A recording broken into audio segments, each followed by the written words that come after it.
আজকে কবিগুরু রবীন্দ্রনাথ ঠাকুরের ১৭৫তম জন্মজয়ন্তী উপলক্ষে আমরা ২৫শে বৈশাখ পালন করেছি। সেটাকে সামনে রেখে আজকে আমরা ছোটদের বসে আঁকো প্রতিযোগিতার আয়োজন করেছি। তার সঙ্গে আমাদের সন্ধ্যাবেলাও আমাদের রবীন্দ্র নৃত্য এবং রবীন্দ্রসঙ্গীত হবে।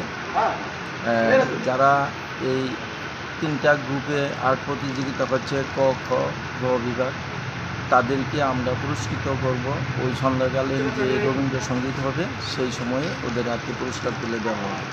আমরা রামটাল সংঘের পক্ষ থেকে এই এলাকার সমস্ত নাগরিকবৃন্দের কাছে আবেদন রেখেছি, আপনারা আপনাদের শিশুদের নিয়ে আসুন।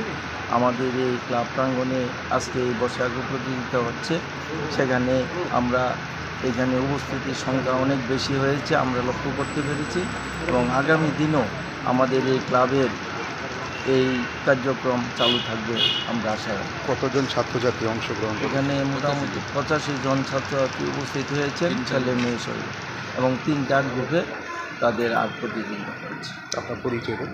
আমার পরিচয়, আমি রামটাল সংঘের সভাপতি সন্তোষ কুমার সাহা। আমার কাছে বসে আছেন আমাদের সাধারণ সম্পাদক সমীর দাস মহোদয় এবং অন্যান্য কর্মকর্তারা এখানে আছে। আমরা সবাইকে নিয়েই আজকের এই বৈশাখী প্রতিযোগিতার ব্যবস্থাপনা করেছি।